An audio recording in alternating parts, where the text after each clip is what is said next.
ರಾಯರ ಜನನದಿಂದ ಜೀವಸಮಾಧಿಯವರೆಗಿನ ಈ ವಿಚಾರಗಳು ನಿಮಗೆ ಗೊತ್ತೇ. ಶ್ರೀಗುರು ರಾಘವೇಂದ್ರ ಸ್ವಾಮಿಗಳು ಹಿಂದೂ ಧರ್ಮದ ಬ್ರಾಹ್ಮಣ ಮಾಧ್ವ ಸನ್ಯಾಸಿಗಳಲ್ಲಿ ಪ್ರಮುಖರು. ಅವರು ಮಧ್ವಾಚಾರ್ಯರ ಅನುಯಾಯಿಯಾಗಿ ಮಧ್ವ ಮತದ ದ್ವೈತ ಸಿದ್ಧಾಂತವನ್ನು ಪ್ರತಿಪಾದಿಸಿದ್ದಾರೆ. ಶ್ರೀಗುರು ರಾಘವೇಂದ್ರರು ರಾಯರೆಂದೇವ ಪ್ರಸಿದ್ಧಿ. ಗುರು ರಾಘವೇಂದ್ರರ ಬಗ್ಗೆ ನಮಗೆ ತಿಳಿದುಕೊಳ್ಳಲು ಸಾಕಷ್ಟು ವಿಚಾರಗಳಿವೆ. ಅವುಗಳು ಯಾವುವು ಎಂಬುದನ್ನು ಈ ವಿಡಿಯೋದಲ್ಲಿ ತಿಳಿಯೋಣ. ಶ್ರೀ ಗುರು ರಾಘವೇಂದ್ರ ಸ್ವಾಮಿಗಳು ವಿಷ್ಣು ದೇವನನ್ನು ಸರ್ವೋಚ್ಚ ದೇವನಾಗಿ ಪೂಜಿಸುವ ವೈಷ್ಣವ ಧರ್ಮವನ್ನು ಅನುಸರಿಸಿದವರು ಮತ್ತು ಶ್ರೀ ಮಧ್ವಾಚಾರ್ಯರ ದ್ವೈತ ತತ್ವಶಾಸ್ತ್ರವನ್ನು ಪ್ರತಿಪಾದಿಸಿದ 16ನೇ ಶತಮಾನದ ಪ್ರಭಾವಿ ಹಿಂದೂ ಸಂತರೆನಿಸಿಕೊಂಡವರು. ಅವರು 1671ರಲ್ಲಿ ಇಂದಿನ ಆಂಧ್ರಪ್ರದೇಶದ ಮಂತ್ರಾಲಯದಲ್ಲಿ ಬೃಂದಾವನವನ್ನು ಸ್ವೀಕರಿಸಿದರು ಎಂದು ಹೇಳಲಾಗುತ್ತದೆ. ಭಾರತದಲ್ಲಿರುವ ಅತ್ಯಂತ ಜನಪ್ರಿಯ ಧಾರ್ಮಿಕ ತಾಣಗಳಲ್ಲಿ ಒಂದಾದ ರಾಘವೇಂದ್ರ ಸ್ವಾಮಿಗಳ ಬೃಂದಾವನದಲ್ಲಿ ಅವರ ಭಕ್ತರು ಭೌತಿಕ ಅಥವಾ ಆಧ್ಯಾತ್ಮಿಕ ರೂಪದಲ್ಲಿ ರಾಯರನ್ನು ನೋಡುತ್ತಾರೆ. ಲಕ್ಷಾಂತರ ಭಕ್ತರು ನಂಬುವ ರಾಘವೇಂದ್ರ ಸ್ವಾಮಿಗಳ ಕುರಿತು ಒಂದಿಷ್ಟು ವಿಚಾರಗಳನ್ನು ನಾವಿಲ್ಲಿ ತಿಳಿದುಕೊಳ್ಳೋಣ. ರಾಘವೇಂದ್ರ ಸ್ವಾಮಿಗಳ ಜನನ. ಶ್ರೀ ರಾಘವೇಂದ್ರ ಸ್ವಾಮಿಗಳು ಶ್ರೀ ವೆಂಕಣ್ಣ ಭಟ್ಟರಾಗಿ ಜನಿಸಿದರು. ಶ್ರೀ ತಿಮ್ಮಣ್ಣ ಭಟ್ಟ ಮತ್ತು ಶ್ರೀಮತಿ ಅವರ ಎರಡನೇ ಪುತ್ರ. 1595ರಲ್ಲಿ ಫಾಲ್ಗುಣ ಮಾಸದ ಶುಕ್ಲ ಸಪ್ತಮಿಯ ಗುರುವಾರಂದು ಚಂದ್ರನು ಮೃಗಶಿರ ನಕ್ಷತ್ರದಲ್ಲಿದ್ದಾಗ ಇಂದಿನ ತಮಿಳುನಾಡಿನ ಚಿದಂಬರಂ ಬಳಿಯ ಭುವನಗಿರಿಯಲ್ಲಿ ರಾಘವೇಂದ್ರ ಸ್ವಾಮಿಗಳು ಜನಿಸಿದರು. ಶ್ರೀ ತಿಮ್ಮಣ್ಣ ಭಟ್ಟರು ಶ್ರೀ ಕನಕಾಚಲ ಭಟ್ಟರ ಮಗ ಮತ್ತು ರಾಜ ಕೃಷ್ಣದೇವರಾಯನ ಆಸ್ಥಾನದಲ್ಲಿ ವೀಣಾ ವಿದ್ವಾಂಸರಾಗಿದ್ದ ಶ್ರೀ ಕೃಷ್ಣ ಭಟ್ಟರ ಮೊಮ್ಮಗ. ರಾಘವೇಂದ್ರ ಸ್ವಾಮಿಗಳ ಪೋಷಕರಿಗೆ ರಾಘವೇಂದ್ರ ಸ್ವಾಮಿಯನ್ನು ಹೊರತುಪಡಿಸಿ ಗುರುರಾಜಾಚಾರ್ಯ ಎಂಬ ಮಗ ಮತ್ತು ವೆಂಕಟಾಂಬ ಎಂಬ ಮಗಳು ಇದ್ದಳು. ಶಿಕ್ಷಣ. ವೆಂಕಟನಾಥ ಅತ್ಯಂತ ಅದ್ಭುತ ವಿದ್ವಾಂಸರಾಗಿದ್ದರು. ಚಿಕ್ಕವರಿದ್ದಾಗಲೇ ವೆಂಕಟನಾಥರು ಓಂನಂತಹ ಸಣ್ಣ ವಸ್ತುವು ದೇವರ ಅನಂತ ಶ್ರೇಷ್ಠತೆಯನ್ನು ಹೇಗೆ ಸೆರೆಹಿಡಿಯುತ್ತದೆ ಎಂದು ಅವನು ತನ್ನ ತಂದೆಯನ್ನು ಪ್ರಶ್ನಿಸಿದ್ದರು. ವೆಂಕಟನಾಥರ ತಂದೆಯ ಮರಣದ ನಂತರ ಅವರ ಜವಾಬ್ದಾರಿಯನ್ನು ವೆಂಕಟನಾಥನ ಸಹೋದರನೇ ನೋಡಿಕೊಳ್ಳುತ್ತಾನೆ. ವೆಂಕಟನಾಥರು ತಮ್ಮ ಆರಂಭಿಕ ಶಿಕ್ಷಣವನ್ನು ಮದುರೈನಲ್ಲಿರುವ ತನ್ನ ಸೋದರ ಮಾವನಾದ ಲಕ್ಷ್ಮೀನರಸಿಂಹಾಚಾರ್ಯರಿಂದ ಪಡೆದುಕೊಂಡರು. ವೈವಾಹಿಕ ಜೀವನದ ನಂತರವೂ ಮುಂದುವರಿದ ಶಿಕ್ಷಣ.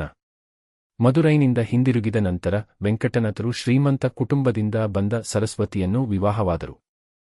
ತನ್ನ ಇಂದ್ರಿಯಗಳ ಮೇಲೆ ಹಿಡಿತ ಹೊಂದಿರುವವನಿಗೆ ವಿವಾಹಿತ ಜೀವನವು ಕಲಿಕೆಗೆ ಅಡ್ಡಿಯಾಗುವುದಿಲ್ಲ ಎಂದು ಶಾಸ್ತ್ರಗಳು ಹೇಳುತ್ತವೆ. ಇದು ನಿಜವೆಂಬಂತೆ ವೆಂಕಟನಾಥರಿಗೆ ಅವರ ಹೆಚ್ಚಿನ ಕಲಿಕೆಯು ಸರಸ್ವತಿಯನ್ನು ಮದುವೆಯಾದ ನಂತರ ಸರಸ್ವತಿ ದೇವಿಯ ಆಶೀರ್ವಾದದ ಮೂಲಕ ಸಂಭವಿಸಿತು. ಕುಂಭಕೋಣಂನಲ್ಲಿ ಸುಧೀಂದ್ರ ತೀರ್ಥರ ಆಶ್ರಯದೊಂದಿಗೆ ದ್ವೈತ ವೇದಾಂತ, ವ್ಯಾಕರಣ ಮತ್ತು ಇತರ ಶಾಸ್ತ್ರಗಳ ಮೇಲಿನ ಸುಧಾರಿತ ಕೃತಿಗಳನ್ನು ಅಧ್ಯಯನ ಮಾಡಿದರು. ಹಲವಾರು ಚರ್ಚೆಗಳಲ್ಲಿ ಪಾಲ್ಗೊಂಡು ತನಗಿಂತ ಉನ್ನತ ಮಟ್ಟದಲ್ಲಿದ್ದ ವಿದ್ವಾಂಸರನ್ನೆಲ್ಲ ಸೋಲಿಸಿದರು. ವೆಂಕಟನಾಥರಲ್ಲಿದ್ದ ಅಪಾರ ಜ್ಞಾನವನ್ನು ಅರಿತುಕೊಂಡ ಅವರ ಗುರು ಸುಧೀಂದ್ರ ತೀರ್ಥ ವೆಂಕಟನಾಥರಿಗೆ ಮಹಾಭಾಷ್ಯ ವೆಂಕಟನಾಥಾಚಾರ್ಯ ಎನ್ನುವ ಬಿರುದನ್ನು ನೀಡಿದರು. ಪೂರ್ವಾಶ್ರಮದ ಪವಾಡಗಳು. ಒಮ್ಮೆ ಅವರು ತಮ್ಮ ಪತ್ನಿಯೊಂದಿಗೆ ಕುಂಭಕೋಣಂ ಪ್ರವಾಸ ಮಾಡುತ್ತಿದ್ದಾಗ ಶ್ರೀ ವೆಂಕಟನಾಥ ಮತ್ತು ಅವರ ಕುಟುಂಬವನ್ನು ಸಮಾರಂಭದಲ್ಲಿ ಪಾಲ್ಗೊಳ್ಳಲು ಆಹ್ವಾನಿಸಲಾಯಿತು. ದುರದೃಷ್ಟವಶಾತ್ ಅತಿಥೇಯರು ಅವನನ್ನು ಚೆನ್ನಾಗಿ ನಡೆಸಿಕೊಳ್ಳಲಿಲ್ಲ, ಬದಲಾಗಿ ಅವರನ್ನು ಮನೆ ಕೆಲಸದವರಂತೆ ನೋಡಿಕೊಳ್ಳಲು ಆರಂಭಿಸಿದರು. ಅತಿಥೇಯರು ವೆಂಕಟನಾಥರ ಬಳಿ ಗರ್ವದಿಂದ ತಿಲಕವನ್ನಿಟ್ಟುಕೊಳ್ಳಲು ಶ್ರೀಗಂಧದ ಪೇಸ್ಟ್ ಸಿದ್ಧಗೊಳಿಸಲು ಹೇಳುತ್ತಾರೆ. ಆಗ ವೆಂಕಟನಾಥರು ಅಗ್ನಿಸೂಕ್ತಂ ಪಠಿಸುತ್ತಾ ಶ್ರೀಗಂಧದ ಪೇಸ್ಟ್ ಸಿದ್ಧಗೊಳಿಸುತ್ತಾರೆ. ಅತಿಥೇಯರು ಇದನ್ನು ದೇಹಕ್ಕೆ ಅನ್ವಯಿಸುತ್ತಿದ್ದಂತೆ ದೇಹದಲ್ಲಿ ಅಗ್ನಿಯಿಂದ ಸುಟ್ಟಂತೆ ಉರಿ ಆರಂಭವಾಯಿತು. ಉರಿಯನ್ನು ಸಮನ ಮಾಡುವಂತೆ ವೆಂಕಟನಾಥರ ಬಳಿ ಬೇಡಿಕೊಂಡಾಗ ಅವರು ವೈದಿಕ ಮಂತ್ರಗಳನ್ನು ಪಠಿಸುತ್ತಾ ಮತ್ತೊಮ್ಮೆ ಶ್ರೀಗಂಧದ ಪೇಸ್ಟನ್ನು ಸಿದ್ಧಗೊಳಿಸುತ್ತಾರೆ. ಇದನ್ನು ಹಚ್ಚಿಕೊಂಡ ಬಳಿಕ ಅವರ ದೇಹದ ಉರಿ ಕಡಿಮೆಯಾಯಿತು ಮತ್ತು ವೆಂಕಟನಾಥರ ಶಕ್ತಿ ಮತ್ತು ಭಕ್ತಿಯ ಬಗ್ಗೆ ತಿಳಿಯದೆ ಮಾಡಿದ ತಪ್ಪಿಗೆ ಕ್ಷಮೆಯನ್ನು ಕೇಳುತ್ತಾರೆ. ಗುರು ರಾಘವೇಂದ್ರರ ಸನ್ಯಾಸತ್ವ. ಹೀಗೆ ಅವರ ಜೀವನವು ದೇವರ ಆರಾಧನೆ ಮತ್ತು ಮಾನವೀಯತೆಯ ಸೇವೆಯಲ್ಲಿ ಕಳೆದಾಗ ಅವರ ಆಧ್ಯಾತ್ಮಿಕ ಗುರುಗಳಾದ ಶ್ರೀ ಸುಧೀಂದ್ರ ತೀರ್ಥರು ಅವರ ಮಠಕ್ಕೆ ಉತ್ತರಾಧಿಕಾರಿಯನ್ನು ಹುಡುಕುತ್ತಿದ್ದರು. ಅವರ ನಂತರ ಮಠಾಧೀಶರಾಗಲು ಶ್ರೀ ವೆಂಕಟನಾಥನೇ ಸೂಕ್ತ ವ್ಯಕ್ತಿ ಎಂದು ದೇವರು ಅವರ ಕನಸಿನಲ್ಲಿ ಸೂಚನೆಯನ್ನು ನೀಡುತ್ತಾನೆ. ಶ್ರೀ ವೆಂಕಟನಾಥನು ತನ್ನ ಹೆಂಡತಿ ಮತ್ತು ಮಗನ ಮೇಲಿನ ಜವಾಬ್ದಾರಿಯಿಂದಾಗಿ ಆರಂಭದಲ್ಲಿ ನಿರಾಕರಿಸಿದರೂ ಕನಸಿನಲ್ಲಿ ವಿದ್ಯಾಲಕ್ಷ್ಮಿ ಬಂದು ಸೂಚನೆಯನ್ನು ನೀಡಿದ ಮೇಲೆ ಸನ್ಯಾಸ ದೀಕ್ಷೆಯನ್ನು ತೆಗೆದುಕೊಳ್ಳುತ್ತಾರೆ. ಪತ್ನಿಯ ಆತ್ಮಕ್ಕೆ ಮೋಕ್ಷ. ಹಿಂದೂ ಧರ್ಮದ ತತ್ವಗಳ ಪ್ರಕಾರ ವೆಂಕಟನಾಥರ ಪತ್ನಿ ಅಕಾಲಿಕ ಮರಣಕ್ಕೆ ಗುರಿಯಾದಾಗ ಅವಳ ಆತ್ಮವು ಸ್ವರ್ಗ ಮತ್ತು ಭೂಮಿಯ ನಡುವಿನಲ್ಲಿ ಸಿಕ್ಕಿಬಿದ್ದ ಪ್ರೇತವಾಯಿತು. ತನ್ನ ಪತಿಯನ್ನು ನೋಡುವ ಅವಳ ಕೊನೆಯ ಆಸೆಯು ಈಡೇರದ ಕಾರಣ ಅವಳ ಪ್ರೇತವು ದೀಕ್ಷೆಯ ಕಾರ್ಯವನ್ನು ವೀಕ್ಷಿಸಲು ಮಠಕ್ಕೆ ಹೋಯಿತು. ಆದರೆ ಅವರು ಬರುವಷ್ಟರಲ್ಲಿ ಅವರ ಪತಿ ಸನ್ಯಾಸಿ ಶ್ರೀ ರಾಘವೇಂದ್ರ ತೀರ್ಥರಾಗಿದ್ದರು. ಆದಾಗ್ಯೂ ಶ್ರೀ ಗುರು ರಾಘವೇಂದ್ರರು ತಮ್ಮ ಆಧ್ಯಾತ್ಮಿಕ ಶಕ್ತಿಯಿಂದ ತಮ್ಮ ಹೆಂಡತಿಯ ಉಪಸ್ಥಿತಿಯನ್ನು ತಕ್ಷಣವೇ ಗ್ರಹಿಸಿದರು. ಅವಳ ಕೊನೆಯ ಆಸೆಯನ್ನು ಪೂರೈಸುವ ಸಾಧನವಾಗಿ ಅವರು ತನ್ನ ಕಮಂಡಲದಿಂದ ಸ್ವಲ್ಪ ಪವಿತ್ರ ನೀರನ್ನು ಅವಳ ಆತ್ಮದ ಮೇಲೆ ಎರಚಿದರು. ಈ ಕ್ರಿಯೆಯು ಅವಳಿಗೆ ಮೋಕ್ಷ ಅಥವಾ ಜನನ ಮತ್ತು ಮರಣಗಳ ಚಕ್ರದಿಂದ ವಿಮೋಚನೆಯನ್ನು ನೀಡಿತು. ತೀರ್ಥಯಾತ್ರೆಗಳು. ಶ್ರೀ ರಾಘವೇಂದ್ರ ಸ್ವಾಮಿ ದಕ್ಷಿಣ ಭಾರತದ ಪ್ರವಾಸವನ್ನು ಕೈಗೊಂಡರು, ದ್ವೈತ ತತ್ವಶಾಸ್ತ್ರವನ್ನು ಹರಡಿದರು ಮತ್ತು ರಾಮೇಶ್ವರಂ ಮತ್ತು ಶ್ರೀರಂಗಂನಂತಹ ಪ್ರಸಿದ್ಧ ಯಾತ್ರಾ ಕೇಂದ್ರಗಳಿಗೆ ಭೇಟಿ ನೀಡಿದರು. ರಾಮೇಶ್ವರಂನಲ್ಲಿ ಅವರು ರಾವಣನ ವಿರುದ್ಧ ಹೋರಾಡುವ ಮೊದಲು ಭಗವಾನ್ ರಾಮನು ಸ್ವತಃ ಸ್ಥಾಪಿಸಿದ ಶಿವಲಿಂಗದ ಮೂಲವನ್ನು ಬಹಿರಂಗಪಡಿಸಿದರು. ವೆಂಕಟನಾಥರು ಕನ್ಯಾಕುಮಾರಿ, ತಿರುವನಂತಪುರಂ, ಕರ್ನಾಟಕದ ವಿಷ್ಣುಮಂಗಲ, ಕುಕ್ಕೆ, ಸುಬ್ರಹ್ಮಣ್ಯ ಮತ್ತು ಉಡುಪಿ ಮುಂತಾದ ಇತರ ಆಧ್ಯಾತ್ಮಿಕ ಕೇಂದ್ರಗಳಿಗೆ ಪ್ರಯಾಣಿಸಿದರು ಮತ್ತು ದ್ವೈತ ತತ್ವಶಾಸ್ತ್ರದ ಪಾಂಡಿತ್ಯದಿಂದ ಎಲ್ಲರನ್ನೂ ಮೆಚ್ಚಿಸಿದರು. ಕೊನೆಯ ಮಾತು.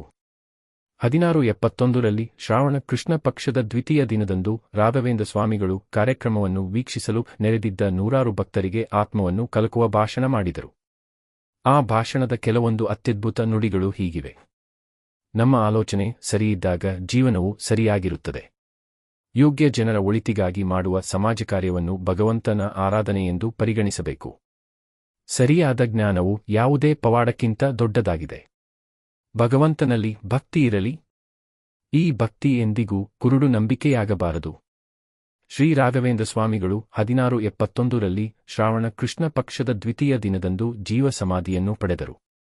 ಈ ದಿನಾಂಕವನ್ನು ಪ್ರಪಂಚದಾದ್ಯಂತದ ಬೃಂದಾವನಗಳಲ್ಲಿ ಪ್ರತಿ ವರ್ಷ ಶ್ರೀರಾಘವೇಂದ್ರ ಸ್ವಾಮಿ ಆರಾಧನೆಯೆಂದು ಆಚರಿಸಲಾಗುತ್ತದೆ.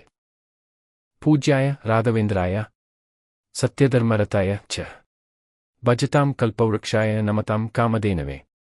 ಅರ್ಥ: ಪೂಜ್ಯರಾದ ಸತ್ಯ, ಧರ್ಮ ಇವುಗಳನ್ನು ಚೆನ್ನಾಗಿ ಪಾಲಿಸುವಂತ ನಿಮ್ಮನ್ನು ಭಜಿಸಿದವರಿಗೆ, ನಮಸ್ಕರಿಸಿದವರಿಗೆ, ಕಲ್ಪವೃಕ್ಷ ಕಾಮಧೇನುವಿನಂತೆ ಇರುವ ಶ್ರೀರಾಘವೇಂದ್ರ ಸ್ವಾಮಿಗಳಿಗೆ, ರಾಯರಿಗೆ ಸಾಷ್ಟಾಂಗ ನಮಸ್ಕಾರ ಅಂತ ಪ್ರಾರ್ಥನೆ. ಕಲಿಯುಗದ ದೈವ ಅಂದ್ರೆ ಅದು ರಾಯರು. ರಾಯರು ಅಂದ್ರೆ ಸಾಕು, ಎಲ್ಲರಿಗೂ ಏನೋ ಒಂದು ಭಯ ಭಕ್ತಿಗಳು ಹುಟ್ಟಾವೆ. ಅಂತ ಮಹಾಮಹಿಮೆಯುಳ್ಳವರು ಅದು ರಾಯರು. ಅಂತ ರಾಯರು ಎಲ್ಲರಿಗೂ ಅನುಗ್ರಹಿಸಲಿ. ರಾಯರ ಒಂದು ಮಂತ್ರ. ಈ ಒಂದು ಮಂತ್ರವನ್ನು ಭಕ್ತಿಯಿಂದ ಪಠಿಸಿದರೆ ಸಾಕ್ಷಾತ್ ಗುರು ರಾಯರು ನಿಮ್ಮ ಕನಸಿನಲ್ಲಿ ಬಂದು ನಿಮ್ಮ ಕಷ್ಟಗಳನ್ನು ಬಗೆಹರಿಸುತ್ತಾರೆ. ಇದು ಸತ್ಯ. ರಾಯರ ಮಹಿಮೆ ಇದು. ನೇರವಾಗಿ ನೋಡಿ. ಮಹಾಮಹಿಮ ಗುರುಗಳು ಮತ್ತು ಜೀವಂತ ದೇವರು. ಗುರುರಾಘವೇಂದ್ರರ ಆರಾಧ್ಯ ದೈವ ಮೂಲರಾಮ ಅಂದರೆ ಮಹಾವಿಷ್ಣು. ಜೀವನದಲ್ಲಿ ಎಂತಹ ಕಷ್ಟಗಳೇ ಬಂದರೂ ಶ್ರೀ ಗುರುರಾಯರ ಸ್ಮರಣೆ ಮಾಡಿದ ತಕ್ಷಣವೇ ಕಷ್ಟವೂ ಮಂಜಿನಂತೆ ಕರಗುವುದು. ಗುರುರಾಯರನ್ನು ನೆನೆಯಲು ಹಲವಾರು ಮಂತ್ರಗಳಿವೆ. ಅದರಲ್ಲಿ ರಾಘವೇಂದ್ರ ಗಾಯತ್ರಿ ಮಂತ್ರವು ತುಂಬಾ ಶ್ರೇಷ್ಠವಾದ ಮಂತ್ರವಾಗಿದೆ. ರಾಘವೇಂದ್ರ ಗಾಯತ್ರಿ ಮಂತ್ರವನ್ನು ದಿನಕ್ಕೆ 1 ಬಾರಿ, 3 ಬಾರಿ, 5 ಬಾರಿ, 9 ಬಾರಿ, 21 ಬಾರಿ, 1008 ಬಾರಿ ಜಪಿಸಬಹುದು. ರಾಘವೇಂದ್ರ ಗಾಯತ್ರಿ ಮಂತ್ರವನ್ನು ಪಠಿಸಲು ಕೆಲವು ನಿಯಮಗಳಿವೆ. ಅವುಗಳನ್ನು ನೀವು ಪಾಲಿಸಿದರೆ ಶ್ರೀ ಗುರುರಾಯರು ನಿಮ್ಮ ಕನಸಿನಲ್ಲಿ ಬಂದು ನಿಮಗೆ ಅನುಗ್ರಹಿಸಿ ನಿಮ್ಮ ಸಕಲ ಸಂಕಷ್ಟಗಳನ್ನು ಕಳೆಯುತ್ತಾರೆ.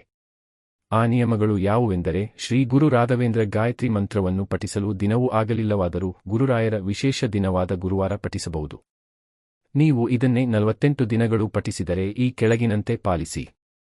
ಶ್ರೀ ರಾಘವೇಂದ್ರ ಗಾಯತ್ರಿ ಮಂತ್ರದ ವ್ರತವನ್ನು ಆರಂಭಿಸಲು ಗುರುವಾರ ಅಥವಾ ಶುಕ್ಲ ಪಕ್ಷ ಪುಷ್ಯ ನಕ್ಷತ್ರ ದಿನಗಳಲ್ಲಿ ತುಂಬಾ ವಿಶೇಷ ಶಕ್ತಿ ಇರುತ್ತದೆ. ಆ ದಿನಗಳಲ್ಲಿ ಶುರು ಮಾಡಿದರೆ ನಿಮಗೆ ಒಳ್ಳೆಯದು. ದಿನಕ್ಕೆ ಸತತ 1008 ಬಾರಿ ಶ್ರೀ ರಾಘವೇಂದ್ರ ಗಾಯತ್ರಿ ಮಂತ್ರವನ್ನು 48 ದಿನಗಳವರೆಗೆ ಪಠಿಸುತ್ತಾ ಬಂದರೆ ಕಲಿಯುಗದ ಕಾಮಧೇನು ಕಲ್ಪವೃಕ್ಷ ಭಕ್ತರ ಪಾಲಿನ ಆಪದ್ಬಾಂಧವ ಶ್ರೀ ಗುರುರಾಘವೇಂದ್ರರು ನಿಮ್ಮ ಕನಸಿನಲ್ಲಿ ಬರುವುದು ಖಚಿತ.